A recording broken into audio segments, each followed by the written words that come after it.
Hello everyone, welcome to the first episode for the Total War 3 Kingdoms debut campaign for me here. Today we are going to be playing as none of the people in the coalition. I'm not going to be playing as any of the governors, even though they're all pretty cool. I'm going to play as the Bandit Queen here. She has a very hard start. She doesn't even start with a city, but I just think she looks pretty awesome with the dual axes, and I just wanted to try a very hard campaign from the start, just to see how it was in this game, you know? So we're going to just immediately dive in. I am pretty excited because, well, I've been looking forward to this game for quite a while. Empires are built on blood, not honor. Dynasties and nobility mean nothing to Zhengjiang. She prefers to seize glory in her own way. All right. So I do have Chinese Mandarin voices on for most of the game, except for the narrator. The narrator's probably going to be coming in and out throughout the gameplay because she just does like a bunch of tutorial messages. So since they're just tutorial messages, I left those in English because I may be doing other things and she'll be kind of just talking in my ear. So, Zheng Zheng here, the faction specialization for the Bandit Queen is going to be a Infamy Bar that we will see here in just a moment. The Infamy Bar, the higher it goes, the higher her prestige, which will allow her to level up her ranks in the game, increase character experience, I believe, through all of her generals as well. Increase character satisfaction and morale. Satisfaction is the happiness for your different characters, your different generals, people at court, things like that. And then Infamy will decrease over time. Playstyle focus is going to be an aggressive expansion. We're going to be bandits, and we're also going to be trying to get tribute from our enemies because Zhang Zheng here, she has plus 50% tribute in diplomacy. So tribute is where you force someone to give you just a bunch of money per turn. That's what the tribute is. She is also a champion, which is really good at killing other characters, not as well suited to just battling units individually by herself. Also, I'm going to be playing in the romance mode. There are two modes of the game, romance and records. Romance is the more fantasized version where the heroes are by themselves, they are very powerful, and it's more of a, I think it's more of like an arcadey battle style. And then the records mode is going to be where it's a more quote-unquote realistic mode, where fatigue plays a higher role, I believe, and also your heroes, your characters, will be embedded in a bodyguard unit of Cav, kind of like the older Total War games. So I'm going to be playing both, for sure. But for this one, I'm going to start out with just the romance mode, get the fantasized versions. And our unique units here, the hidden axes are very, very cool. We'll get to those in a bit. And then we also get the Fist of the Bandit Queen. Both of these, I believe, also have... Well, you know what? We'll get to that in the future. Let's just dive into the game. Embers rise, stark against the night. The tyrant Dong Zhuo wields the flames of destruction. Luoyang burns. Chaos ignites as the power of the eunuchs is crushed. In the pyre, the hand falters. Let emperors die. Let dynasties fall. Zhengjiang will rise like the mighty cypress tree. All of China is for the taking. She will claim it. Darn right you will. China is in turmoil. Or we will die a horrific death, because this is very hard, and I've only played a little bit of this game so far. Ages beyond counting is being devoured by corruption. The Yellow Turbans, thousands strong, began raising their banners in rebellion and seizing commanderies across the realm. In response, generals loyal to the Emperor rose up and put down the rebellion. We could sit here as they detail the story, but we're just going to continue.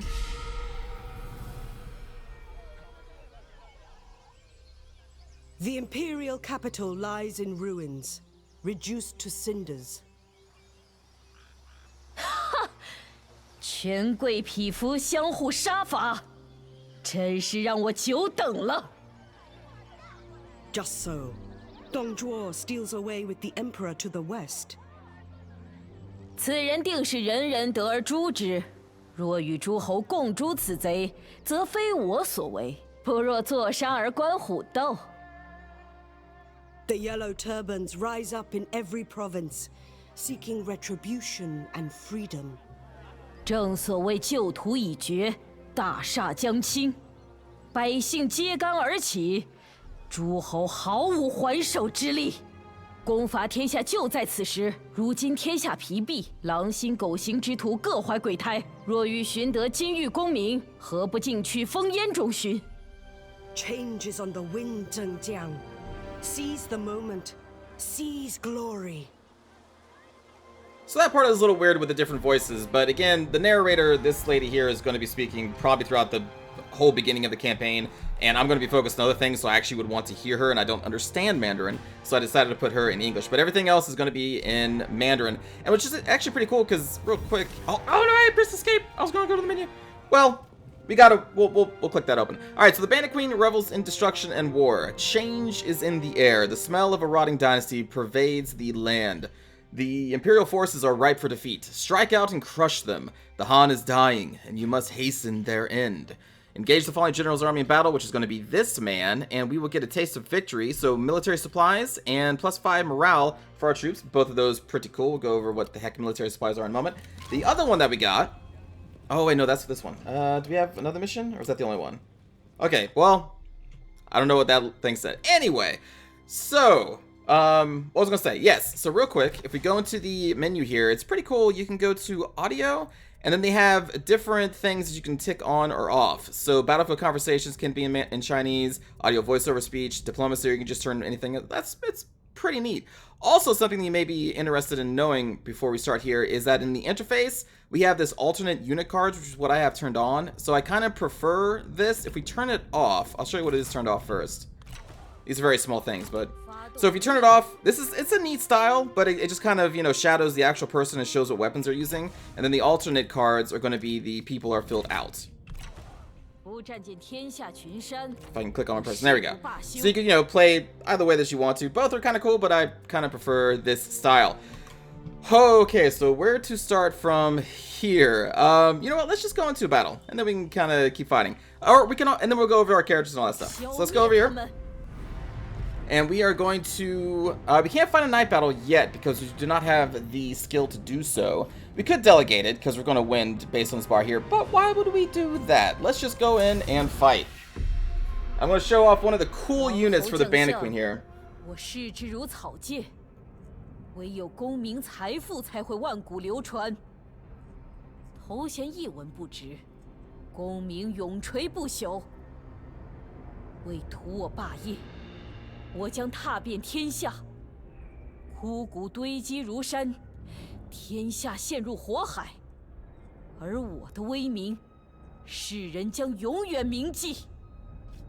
She will be remembered. Okay. So, real quick, I guess we can get a close-up of all these units. So, what are these guys? Axe Band? So, we got the Axe Band. I also have it on extreme unit sizes, which is the new unit size in the game, which just is a lot of units on the field here. We got some archers back here. They're all kind of dressed up in some basic armor. Then we got our two characters, our Bandit Queen, who looks pretty dang awesome here, Zhang, and then her, I guess, second in command here, Kong Guan, who is a sentinel, which is more of a tanky style type of hero. She is more of like a let's kill heroes type of hero. And then one of her unique units are going to be this unit here. The hidden axes are pretty crazy. So by default, they can deploy outside of your deployment field. They can also be stealthed anywhere. They have a bow attack. If you click this button for the fire at will, they will start firing at units. But then they are also just dual axe wielders with a bunch of armor piercing damage. So this is a good time to kind of go over the stats. So when you look at these, you can just kind of tell what's going on. So we have the unit's morale. We have the unit's hit points. Over here is going to be their melee charge bonus, which will decay over time as in previous Total War games. This is going to be their melee attack rate. So this is how many attacks a unit gets in a minute. That's what this is showing us. So this unit gets 30 attacks per minute. This is going to be their damage numbers. So they have melee damage base and then melee damage armor piercing. So much like in Total War Warhammer, armor piercing will go through unit's armor, go figure, and then the base damage will be mitigated by a unit's armor. What's kind of interesting in this game is we have some additional stats here. Melee evasion. So this unit has a 29% melee evasion. So every single time someone attacks, they could have a chance to evade it. And then on top of that, if they did have a shield, the shield could also confer a melee evasion on top of just their base melee evasion stats. Then they also have their armor, and then their shields can also contribute to armor, though they do not have any shields in this particular unit. And I've seen some units with very high evasion and high armor, so there could be some very tanky, hard to hit units in this game. Then we keep going down the line because this unit is also an archer unit. We have them, I'm sorry, this is range block chance. Sorry, that's still shield stuff. Anyway, now we have the range attack rate, so they will fire 15 times in a minute. We have the melee damage base and armor piercing. There you go, so that's what that is. We have the unit's range, how much ammunition they have, and then the unit's speed. So that is a quick breakdown of everything on the screen, so when we're kind of going over units, you can quickly eyeball it and see, well, you know, what a unit is good at. Now, these people are nuts, because, I mean, not only are they pretty good armor piercers, they have okay evasion. I say that's about middling evasion. Very low armor, but the thing is, they're stealth anywhere, and for my test, I don't know if this is just like because this is a pre-release build or not, but they can't be seen until they are right on top of the unit. Now, that being said, I have seen certain characters, I don't know if this person has the skill or not, but I have seen certain characters who have a special ability to increase their sight range and their detect range, so I'm assuming you would use those type of people to find units like this. But if they don't have that, like you'll see in this battle, they could just roll right up, literally on top of a unit. It's kind of insane. Anyway, so let's get our army set up here. We'll put our axe bands who have the melee block chance with that shield there. As you can see here, 45% chance. We are running up against 2 archers and a scholar, or sorry, strategist. The strategists are very good at buffing the archers. They basically give them more ammunition. They usually do not make for good fighters in their own right, so that means we're probably going to want to have Zhang Jiang here, try and hunt him down because she is a champion. And then we will have our, what are these? G Militia. These G Militia are kind of just an all-around unit. They're good at fighting basically everybody. Their weakness, though, for the militias, the halberd infantry, is that they typically have a lower melee attack rate that I've seen. They typically also have very high damage, but it's just that attack rate is kind of lower than like axes and swords from what I've seen. In any case, we're going to kind of put them off to the side, and we have archers here, put them in group 2. Even though everybody's split off in their own retinue, you can still group them up however you want to. We'll put you in group 1. We're going to put her in group 3. Those guys group 4. You know what? Actually, also let me raise the audio here. I think I maybe put it a little too low. All right, start battle. We can also lock group still, so let's just lock the group and we will hit attack. There we go.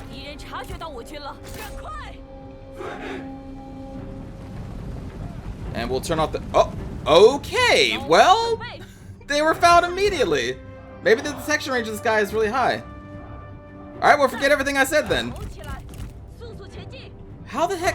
Because, listen, I've played her before really briefly, and I was able to roll right up on enemy units. Even archers. So I'm not entirely sure how we were detected here. Whoops. Maybe it was just a bug. Again, this is a pre-release build. I thought it was kind of crazy because when I used them the first time when I was doing the test campaign, literally, they did not get discovered until I attacked the unit itself. Huh, so maybe this person just has a very high detect range. I'm not entirely sure. Listen, it's a new game. I'm figuring things out. Alright, so we're going to move her up here. Get into a little cinematic view here. You can also turn off arrow trails if you wish to. Let's actually take a look at that because I haven't done that before. What would that be? Non-device interface? Projectile trails, because I know some people have, in the pre-release videos, have not been happy about the trails. Okay. Well, now I can't even see anything. Makes sense, though.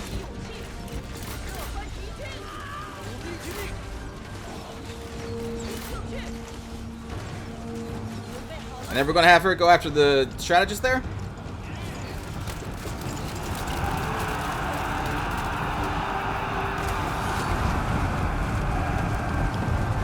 Where is... Oh, she's way back there because I forgot to move her up. She's coming.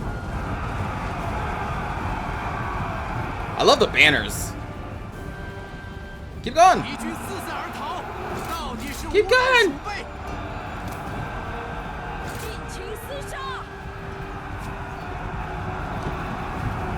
So unlike in Warhammer, when you go into a cinematic view in this game, you can't still control your units, which is slightly annoying. Kill him! Or just walk around. There we go. Let's activate her ability here. Binding Fury. She does 15k splash damage.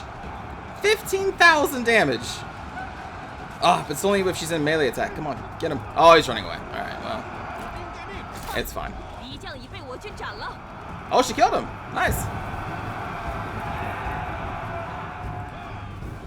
I'm going to keep trying with this hidden axe unit to see if they keep getting detected or not. Because I'm telling you, in my test game, I played multiple battles with them and they never were.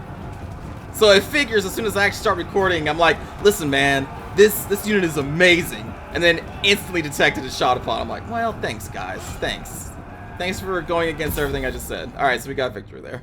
Pretty easy fight for us.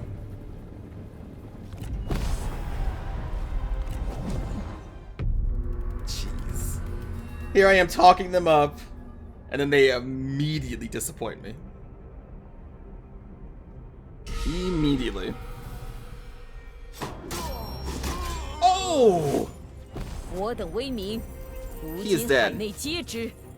Decisive victory indeed. So we gain 3 infamy, which again is a unique resource for her faction. Not everybody has that. How many troops did we lose? We didn't really lose too many. We lost some of the hidden axes because they got shot up. Our supplies, I think I'm okay. Let's do recruit. They are dead. So we got a taste of victory. So now we have more military supplies and our morale has shot up for 3 turns. Mission issued. Zhang Jiang begins her conquest. You have as much claim to lead as any of these spineless nobles, my lady. And now is the time to prove it. By capturing this nearby region, you can demonstrate both your martial prowess and your administrative potential. Capture and occupy the following settlement. Yeah, that will be fine. We get public order and faction support. Faction support will come in whenever you attack a town. You need to kind of spend some turns garrisoning the town, at least from what I've seen so far, to raise your faction support in that town. If you do not, you will get public order penalties. So we'll see that here in just a moment. So that is what that is. Victory. The survivors of this battle will run back to their simpering masters, and through feared whispers, they shall all know my name before the end. So we get bonus experience. I think we can even raise the audio even more. In my test audio, it seemed like it was pretty high, but there we go. Alright. Let us immediately... Actually, before we go to the next battle, let's take a quick look at our units. So our hero here, Zhang, or main unit, Zhang Jiang, if the name is in gold, it means they are a legendary character. Now, there are going to be a set of default legendary characters that if you have played, let's say, some Dynasty Warriors games, you may recognize. But any character in this game can become legendary, from what I understand, if any of these traits go above 100. So even people that you may not even know can become legendary and get this gold name just because it means that they have a trait that is over 100. So let's go down here. So expertise of a unit will lower the construction cost in an administered commandery. Administer is a position that we can put someone into later in this campaign. And then it will also grant you melee evasion, so it makes you a better melee fighter. Resolve buffs your health by a whole bunch. And if you are administering a commandery, which are kind of like provinces in this game, then your population growth is going to increase. Population is a pretty big deal here. It kind of ties into a few different things we'll get into later. Cunning gives you more ammunition in your own retinue. A retinue is going to be the units directly assigned to the commander. So in this split up right here, that would be his retinue. These are her retinue. So that's what a retinue means in this game. So that bowman has 12% more ammunition because of cunning.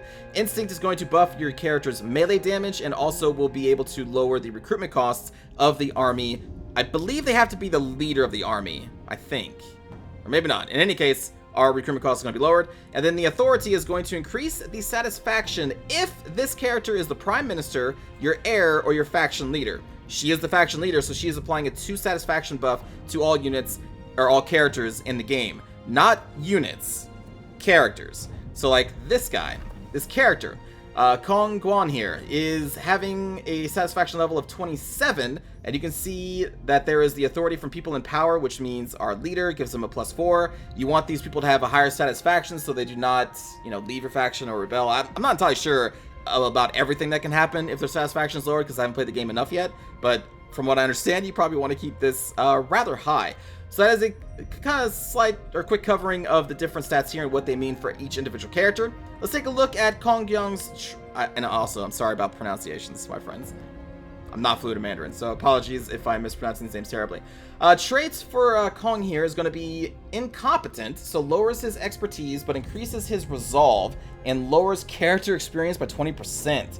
Now, the things below that is telling you what this character likes and dislikes in other characters, because characters can kind of become friends, they can become rivals for each other. So he accepts carelessness, but he does not like intelligence because he's incompetent. He's also deceitful, which will raise his cunning, raise his instinct, and a -5 cover cost when performing spy actions. I haven't really delved into the spy stuff yet, so I can't really talk too much about that. This makes him disregard honor and trustworthiness. He hates honorable people. And he's also intimidating, which adds +12 to his instinct, which again is going to be the melee damage. And this also enables immune to scaring. So some units in this game will emit like a scare aura, so he will be immune to that aura. And then down here we have the skills of everybody in the game. They're going to be different depending on the character. The thing starting off with him, he has Adamant Resolve, which is going to be an active buff that buffs melee evasion by 50%. And it is a range, so this is going to be able to support our troops as well. 20-second duration, 60-second cooldown. He also has Zeal, giving him even more expertise. Plus 10%. Plus 10. Are you done? Plus 10% melee armor piercing damage for his own army. I don't know if this means just his retinue or if he has to be in command of the army, because right now she is in command, he is not. And it says own army. Not entirely sure. But anyway, those are going to be his traits. And now let's go over his weapons. So he starts off with this sword. You can see the sword stats over here, the melee attack rate, and what kind of buff it will give to this man. And we already have a few other selections here. So we can do a dual sword. The dual sword has more damage, a lower melee attack rate, lowers his expertise by 3 plus 9 instinct. So this will give him some more damage but less melee evasion. This is what he already has. The axe has very low damage, but just plus 9 resolve. Ugh, that's not very good, I don't think. And then what is this? High base damage, but low armor piercing. 30 melee attack rate, 6 authority. I think we're going to equip him with this dual Jian here. And it does actually change what the character uses in the battles, too. For armor, we don't really have anything. He's rocking this with a 30 base armor. This is going to be less armor. If you want more expertise and authority, I guess we could put that on him. I'm going to keep him with the armor that he has right now. We have no additional mounts right now. We do have 2 followers. Let's see what we have here. We have a follower that increases cunning, and if this character is the Prime Minister, Heir, Faction Leader, plus 10% trade influence. Okay. Not entirely sure what trade influence is yet, because it's going to be something I'm going to be learning. Plus 4 resolve and authority, plus 10% income from peasantry, so peasant income, if this is the administrator, which he's not, but that's fine. I think we're going to give this to Zhang because of the cunning, and she has an archer. Simple as that. So I guess that means you're going to get the tax collector. We'll equip that, and then we have 1 accessory. Buff to authority and plus 4 to satisfaction. Part of a set, expert of barracks. Okay. So this will increase the satisfaction. I'm okay with that. So we'll put that on you. And that is him. Let's keep going over her traits now, because I kind of interrupted. So, traits. Clever. Adds to cunning and increases her character experience. That's pretty good. -4 resolve, more authority. Increased penalty from desire for higher office, which is a thing we'll get into later. But typically, as the higher rank a character gets, the more higher they want to be in your court, which we'll show off in a moment. Now, since she is the faction leader, I don't think that's going to really apply to her. Plus 10% corruption if she is the administrator of a commandery. Alright. And then determine, more resolve, more instinct. Okay. Now we can take a look at relations real quick. She likes Yin Li and Ku Gong. Okay, she doesn't like our own person. Yes, you can actually see this right here. This is telling us that we have a problem in this grouping, and that is he does not like her, she does not like him. So actually what we may want to do, can I just, I don't know if I can dismiss you. I've got to be able to. I've never tried before. We could split him off from the army. Move selected retinue outside of the force. Maybe we'll do that after we take over the town, and we'll do that next time. Alright, so that is a quick rundown of our 2 characters there.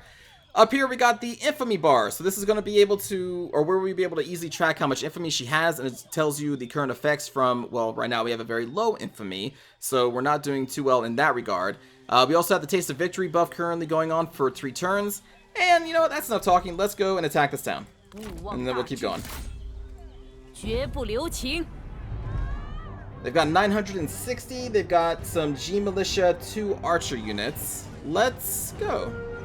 We could try and starve them out here. They'll survive for 6 turns. Turns until supplies depleted, only 1. Which means they'll start taking attrition damage.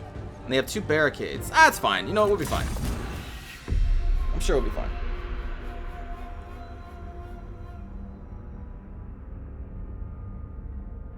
They've only got 3 units. We have them outnumbered. So we should be able to probably get like some surrounds on them here. Hopefully.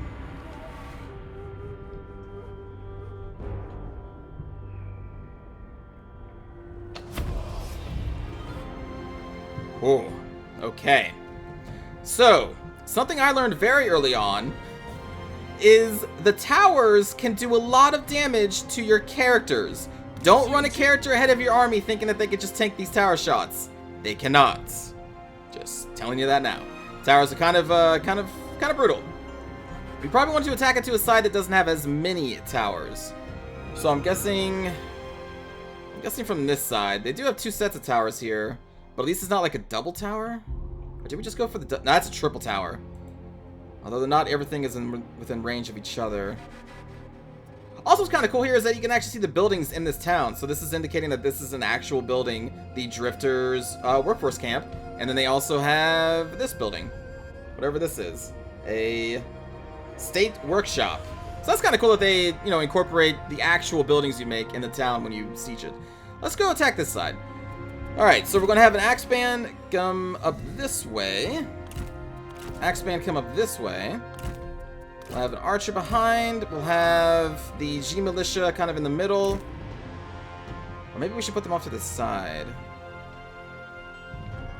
Like, let's kind of put them over to this side, and we may run them all the way around.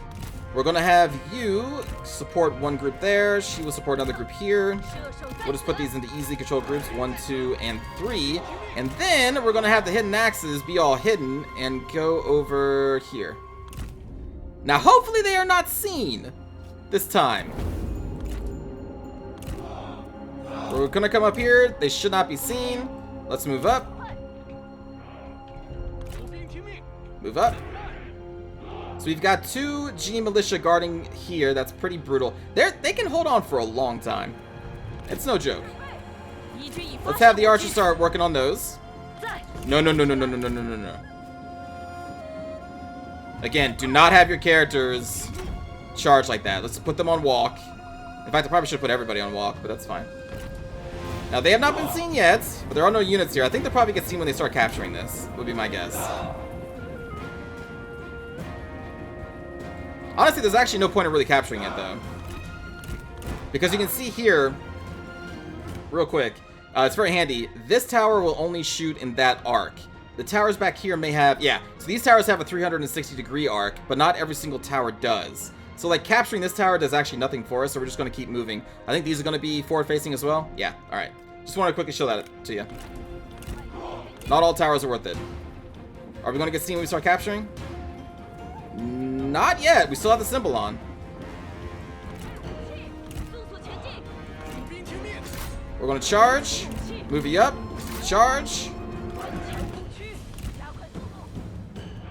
Oh, you know what? Actually, yeah. Capture that. I'm sorry. Right now I'm shift-clicking this unit around.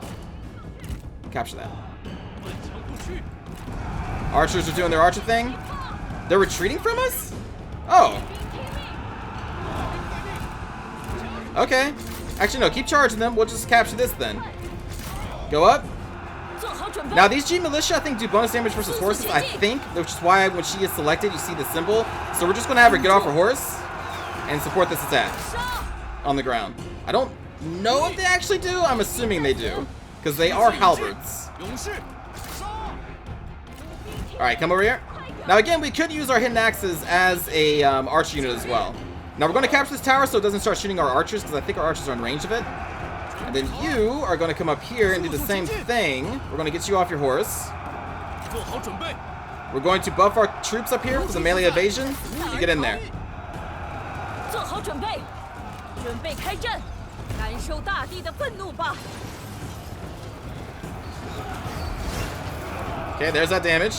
So they are routing. Not good for us. So let's send these G infantry behind. Hidden axe bands coming up behind these guys. Buff up again. Melee evasion.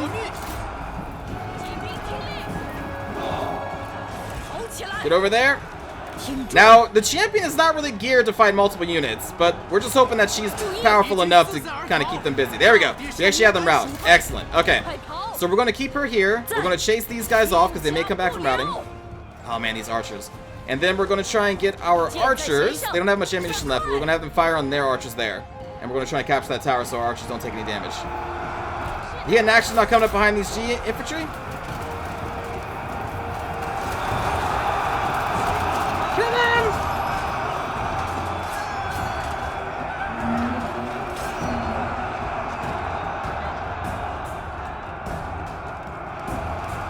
Alright, let's move up. So they actually have a barricade here. Let's see if we can just destroy it with our dual axes.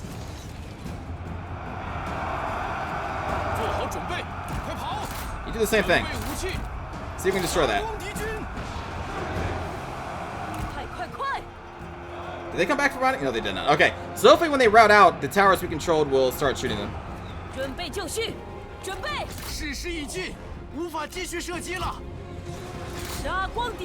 Let's see how fast a hero can take that stuff out.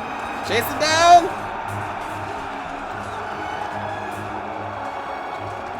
Halberd on halberd.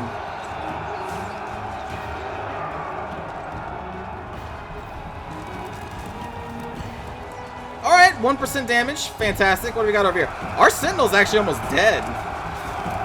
Alright, they're tearing it apart. Sentinel come back over here. Buff up our troops.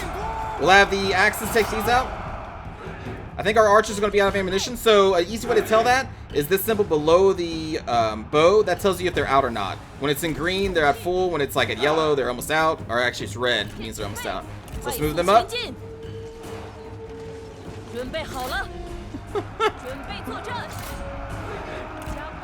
Alright, let's go capture these towers. We're going to move the archers up to try and support taking down that barricade. If they want to come fight again, we will. Keep taking out that barricade. 71% damage. So yeah, let's take this over. 3%. Are we even attacking at this point? Alright, you know what? Move her over here. Actually, get back on your horse and move over here. There we go, because this one's down.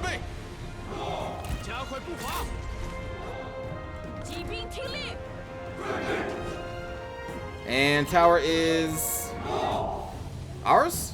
Tower's ours. Alright, so she's going back for a horse, which it's still waiting for her way back there. We're going to have these archers come up here and try and start destroying this barricade.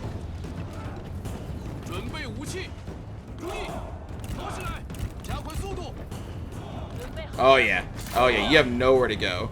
You have nowhere to go.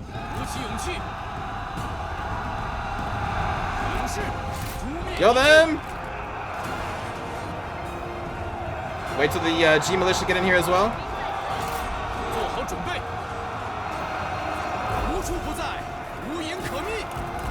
Get her up here. So there's that dude's dual swords that we gave him. He's just going crazy. These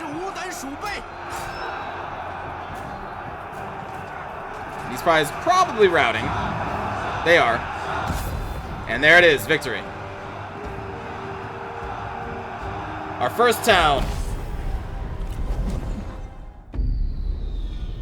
So I like that you can take your generals off their horses. It makes sense. For Warhammer, it was for gameplay reasons. I understand why they didn't let you take or get off your mouse for that one. But I'm glad you can in this game. More infamy. Okay, so we could occupy, get some military supplies, faction support for us, and we can lower the population by 20%. We can gain some infamy if we loot and occupy.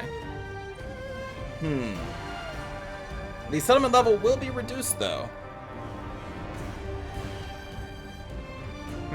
3 infamy isn't really that much. So typically, like, also in Warhammer, you don't really want to sack a settlement or loot it if you're going to, like, actually occupy it. Oh, well, whatever. We're bandits. Who cares? We'll loot it. Support from the people. Thank you for looting us. Here's our support.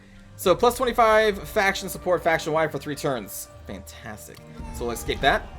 This city is just the beginning of my fury. I will become the name that the decadent Han fear to speak, lest they invoke my rage. Bonus experience. To be a queen, Zhang Zheng must act like a queen. A good leader provides for their people, yes? Then you have an obligation to do the same. If the people love you, they will produce more for you, and your standing will rise. Have construction started in your settlements, and watch your power grow. So we gotta build something. And then it will lower construction costs and time faction-wide for how many turns? 3? Okay. Alright. So, actually, it looks like this city supports us fully. So if a city does not support you, there will be a little flag to the side here that shows that it does not. But that is not here, so I guess we don't really have to worry about that. Now that we actually have a city, first we're going to have to repair this stuff. So to repair it will be 130. Okay. And what is this building? This is the Drifter War Camp Force. So this is going to increase population growth, and learning and market buildings are going to be reduced in cost. I mean, population growth seems fine. So yeah, let's do that. We will repair both. Our public order here is going to be rising, so that is good. This is going to be how much food this city produces, which right now it doesn't produce any because there are no farming buildings here to be had.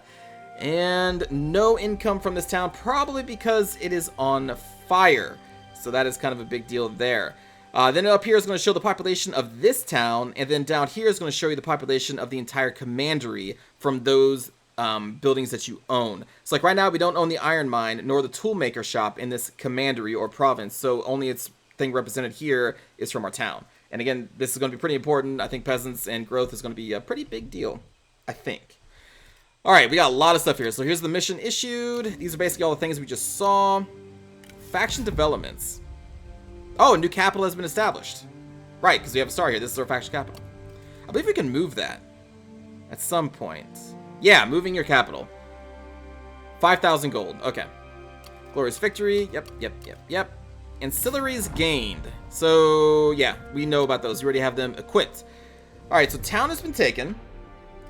Up here, the technology has been kind of put into a thing called reforms. And reforms will just kind of happen over time. So it's not really a technology you research. It's just when a reform kicks in, we can come into the screen, which looks excellent. I love the look of the screen. And then we'll dive more into that. We have the courts. So we don't have any positions unlocked right now because I don't think we're high enough ranking in our Bandit Queen here. But we do have a faction heir of Lu Zheng, who we probably want to throw into our army at some point as well. And we'll look at her more. And then for our other generals, we have this guy who hates us. We have Q Gong, who is a champion. And then we have Yin Li, who actually has really high expertise. So he's really good at dodging melee attacks. We'll get into those later, but that's the court section. Then we got the diplomacy, which is pretty cool. Diplomacy has been revamped a lot from what I can tell in this game. There's kind of a lot more that you can do here. So early on, we are at war with the Han Empire. The Han Empire stretches all across China, and in the beginning of the game, the Han Empire is a vassal to Dong Zhuo. So we are at war with Dong Zhuo and his vassal, the Han Empire, which is, you know, everything that's in red is something that you are at war with. Then we have our neighbor here, Zhang Yang, who's going to be another of the bandit leaders. Now, we could try and kill the bandit leader, become the only bandit in the world. We could do that. I may do that. We may do that. But anyway, I just wanted to quickly show off the screen, and we'll see a lot more of that in the future when we have more things to do in diplomacy. Let's zoom back in here. Also, the map just looks beautiful. Like, the detail on this map is just really cool. The rivers, there's like the Yellow River down here somewhere. Oh, right, we can also pin things to the map, which it seems like they have pre-pinned things going on. The Yuan Shou coalition descends into chaos. Let them tear themselves apart. then I will pick their bones clean. That's kind of neat. So that tells us that Yuan Shao is here. Huang Shao. They promise salvation to the downtrodden, but it is I who will rally the people to glory. Huang Shao is one of the Yellow Turbans, which I think will be my second campaign I do. The Yellow Turbans kind of sound interesting. They have a slightly different playstyle. And then what's this? Oh, that's the capital of the Han Empire, which has been burned down. Okay, so that's Yu Liang. And then there's Dong Zhuo. And the captive emperor. He controls the emperor of the Han. Look at that guy. Emperor Jiang. Huh, cool. I think we could probably take control of the Child Emperor as well if we make our way down there. Probably. But for our local expansion, what I think we're going to probably be doing is trying to take our commandery first. So we need to grab the iron mine over here, which is a little hard to get to because you have to go around the mountains this way. And then we also want the toolmaker here. This is kind of closer, so we'll probably go for that next turn. We only have 280 income right now, which is not that much. Dismiss that. And I think our turn's done. Also, look at this turn order. Look how fast this goes.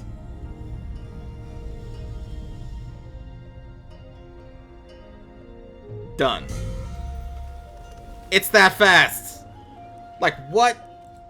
That's so fast. So right now we can see down here that our units are currently replenishing. It's going to take 6 turns to replenish. Character developments. China's vastness is matched only by the many exemplars of wisdom and might that traverse it. The following individuals of note are currently visiting our lands, and we should not hesitate to engage the most promising to our service.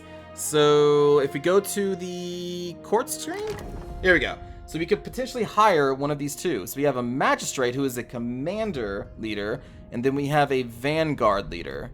None of which we currently possess in our faction. I wonder if I can see them in the other character screen. So we can also go to here. No, so they're not in this one. Okay. I mean, do I want to hire them? That's pretty expensive. And they're only level 1s. So you're really good at authority. And then you're really good at dealing damage. Oh, I guess he's kind of like her. Because she deals a lot of damage. I don't know if I'm going to hire any of those two. Neither of them are even legendary, so get out of here.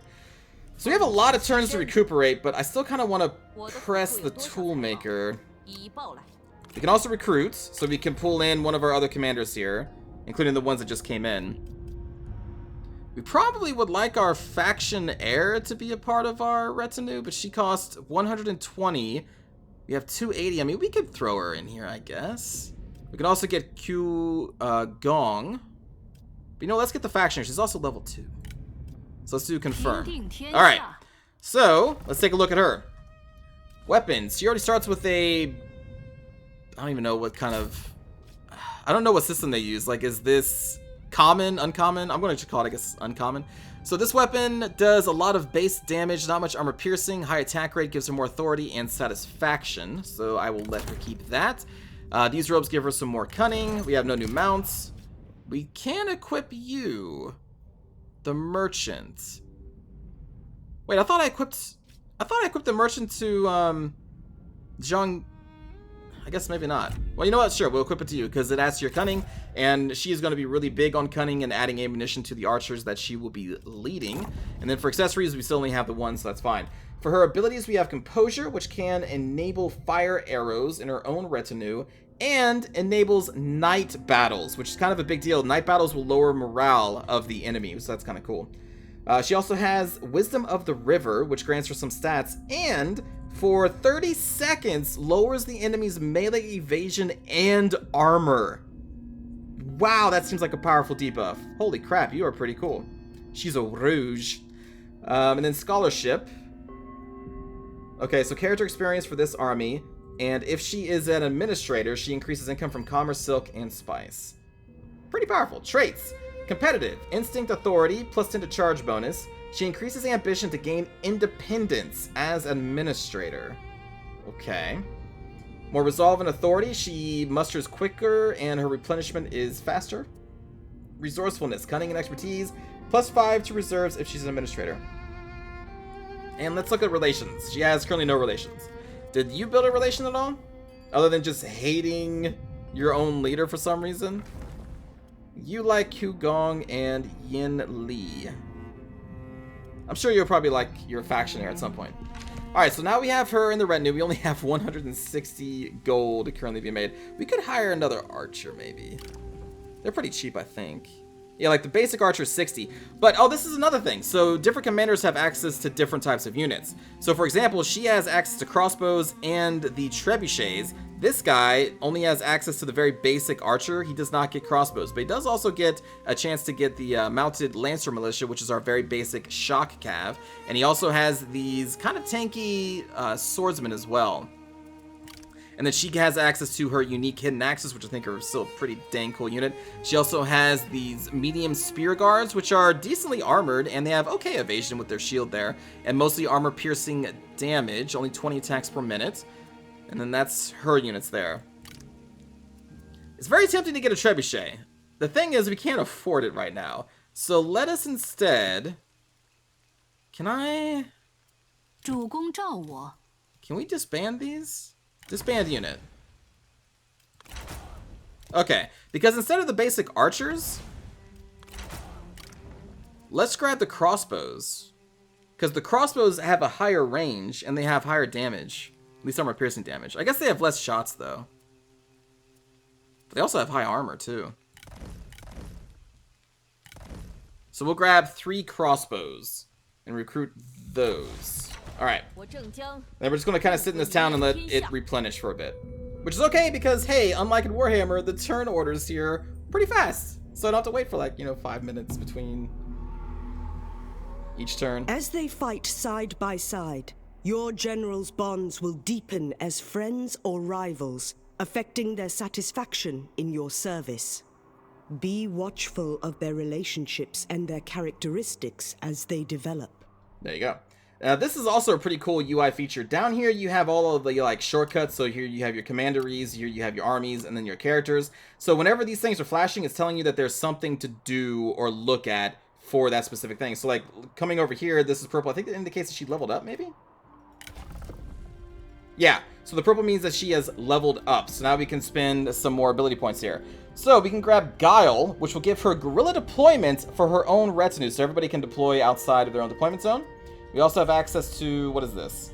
Intuition, increasing her expertise and chance of evading capture post-battle. She can also increase income from industry if she is an administrator. And then we have the Cunning, which unlocks the assignment Reward the Filial and Incorrupt. Okay, and then plus 15 reserves. Well, guerrilla deployment sounds pretty cool. Not gonna lie, let's apply that one. So, there was a mentioning of a... Ooh, here we go. Yeah, so I did not assign you anything. Oh, that's fine. Of assignments. So, in your commanderies, you can do assignments here. So, currently, we only have one assignment that we can do at one time. And the people that are currently available, we have Q Gong, who has a couple assignments. If you click there, we can see that he can give us 4 food production for 15 turns, maybe? And then plus 50% food production for the local commandery of where I guess he is assigned to. And then he can also lower military supplies for enemy armies in the local commandery, and that's going to be a 5-turn assignment. For Yin Li, lower construction cost, time, and building upkeep. Some buildings do actually have upkeep. I don't think we have one of those yet. Oh, no, we do. The show's here. I think that's 10 upkeep. Yeah, 10 upkeep per turn. So we'll lower that. Trade influence, which I haven't really delved into yet. And then enemy military supplies. We currently are sitting at 0 food, so I'm going to throw out Q Gong here and assign him to make some food for us. So he's going to be gone for 15 turns, and we'll take a turn to start that up. So that is our assignment right there, which is pretty cool. And there we go. He's like, hey, he's been assigned to this town. He's going to do the thing. We have an upgrade we can do in this town too, which will be the actual main town building. So we can upgrade this to a town. So we gain more prestige, we gain population capacity, and more building spots. And our garrison is increased a little bit more. The garrisons are not as tough as they are in Warhammer by default. You really kind of have to focus on military buildings to get your garrisons up high so they can defend themselves. Otherwise, they're going to be pretty small, just to let you know. And we're going to just sit here and allow these troops to kind of filter in. We could move up a little bit. That's fine. I'm in no rush. I think we'll move up next turn. The fact that Because, like, in Warhammer, I feel like I have to do everything I can before a turn ends because it takes forever to go to the next one. But here, it's just like, it's like 5 seconds. So it's no big deal. Alright, but let's move up. We'll move at the edge of our territory so we can still replenish here. We could force march if we wanted to, but that does disable our replenishment, which we kind of need right now. We can also do the ambush stance, and we also have an encamped stance as well. Those are going to be the 4 stances that we have. Ooh, we gained ancillaries. A wooden dog. +4 to resolve. Okay. And we have more people in our territory. So let's take a look at those. Oops, wrong screen.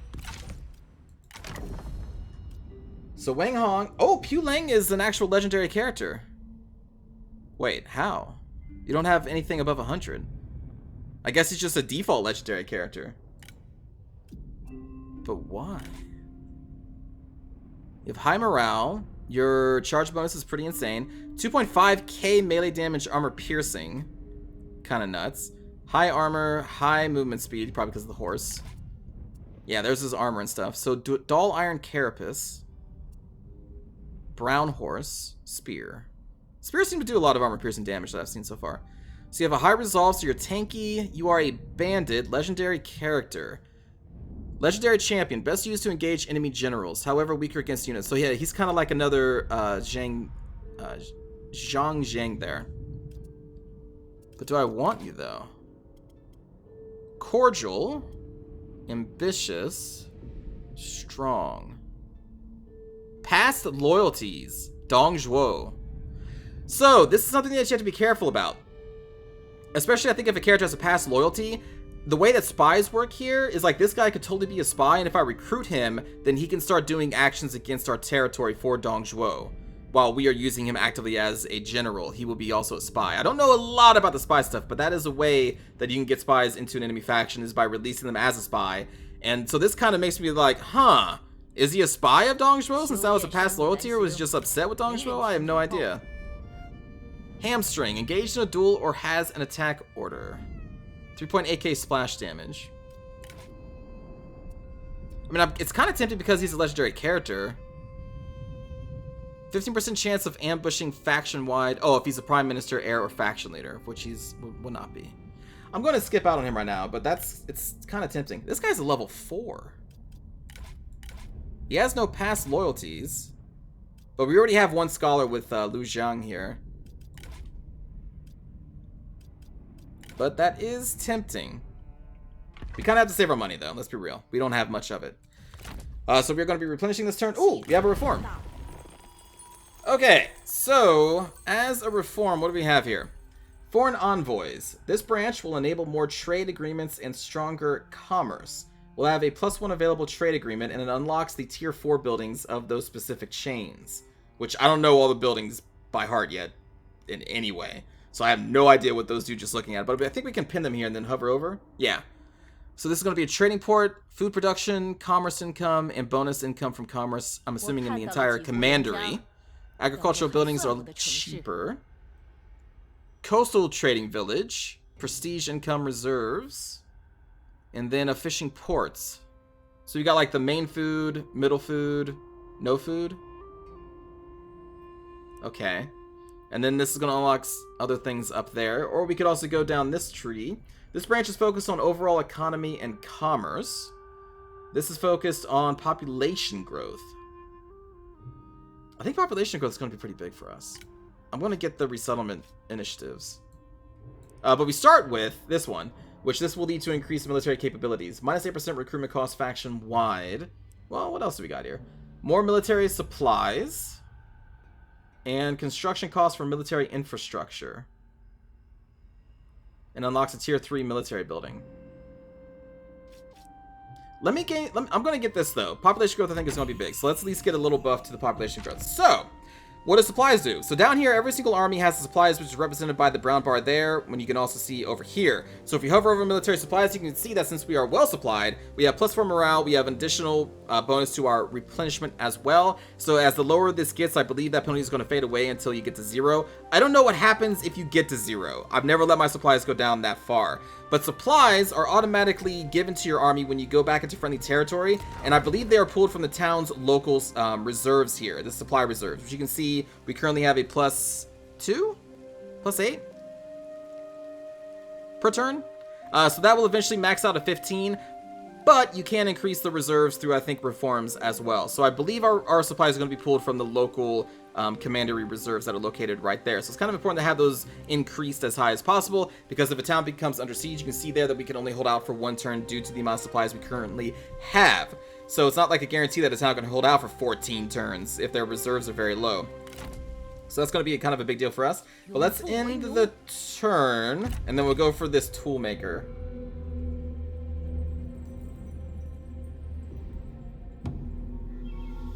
I love how fast these turns go. And how, like, the night changes and everything. It's just really cool. Alright, let's go for it. And we will fight this out. So here we go. So now we can fight Night Battle because of Lu Zhang here. So fight Night Battle. The enemy army will not receive reinforcements, which there are none. The enemy spotting ability will be diminished and minus 15 morale for the enemy army. Not for us, though. So we're going to do Night Battle and then start. I feel like that's a very powerful ability to have early on. Or anytime, really. 别太心急，谨慎为上，三思而行。 Yeah, sure.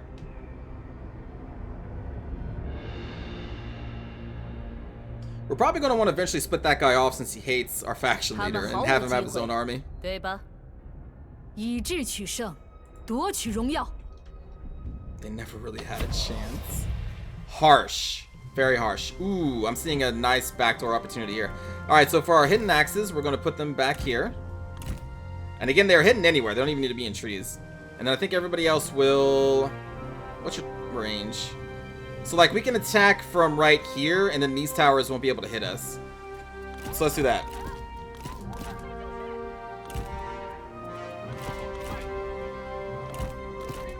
Put you in group 1, put you in group 1, put you in group 3. 1, 2, 1 as well.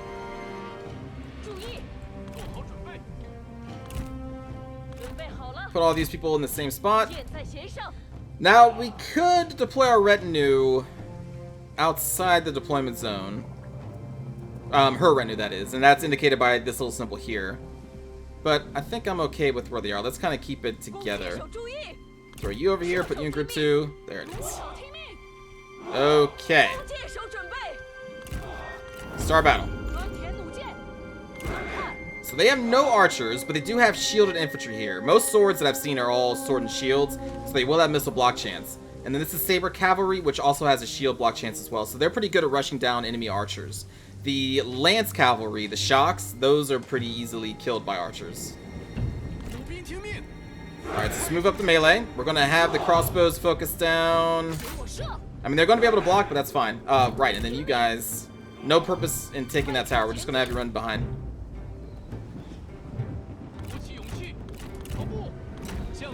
You will walk up.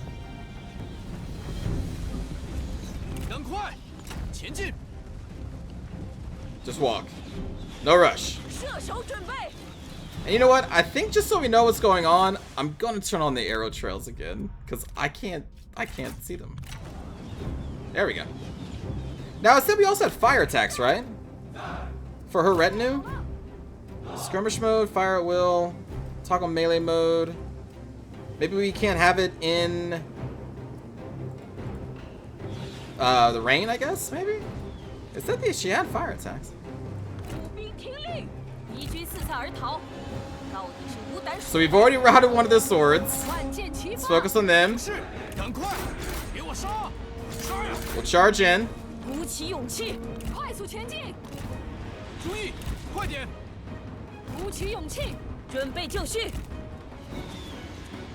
Let's have our commanders go in there as well.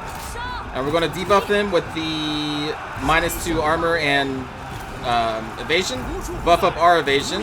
She's going to do her insane attack.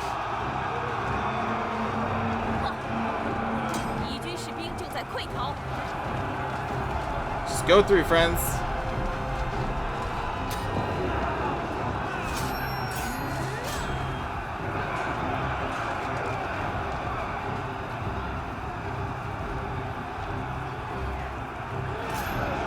And they are just running. Holy crap.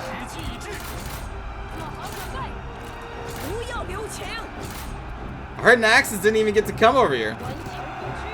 Oh, Jesus, that's why. Whoops. All right, hold on. Hold up. Must support hidden axes. Don't worry about the swords.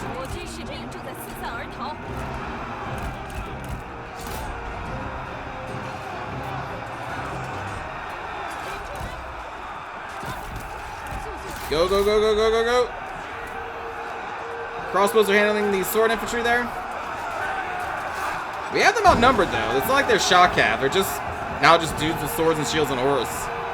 So our hidden axes actually got that. Ooh.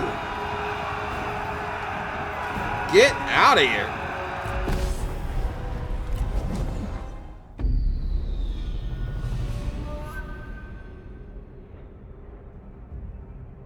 I like the buffs that our generals have. Make us really tanky. Lost 290, not bad. Gain some more infamy. And we will do an occupy. Oh, we don't actually get an infamy for this one now. Huh. Okay. Well, if I don't gain infamy, I'm... Ah, screw it. Loot and occupy. Again, we're bandits. We're not peaceful occupiers. Alright, so our Infamy Bar is now up to 8. Alright, so it's lowering diplomatic relations with everybody. -5 satisfaction, I guess, to our own people. Probably have to get that higher. It has a max of 500, so we're not really quite there yet. Alright, so we now have this toolmaker, which is a deserted tool forge because we lowered its... This is the problem with looting and occupying, is that it lowered it down to non-existence. It'll take 1,500 to build this. You can only construct one building at a time per commandery. Oh, okay, so yeah, I can't even do it. I see. We did get a stone monkey. That does give us some more to instinct. So if we go into our army, we could just add it to her instinct to make her even tougher. Or hit harder. We could do that. She also doesn't have any accessories right now. So let's equip her with the monkey. She still has no followers. And then we can equip you with this wooden dog, which adds to resolve. That's fine. Adds a little bit more to your hit points. Just a little bit more. Better than nothing, right? Alright, so now we got the toolmaker. We'll be able to build that here soon. And now I would like to get the iron mine, but also maybe grab the other bandit king in the mountains. I don't like competition, so I may go over there. But that's going to happen in the next episode, friends, because this has been about an hour, and I like to keep them short and sweet, because an hour is short and sweet. I will see you all in the next episode, everybody. Hope you enjoyed. Bye!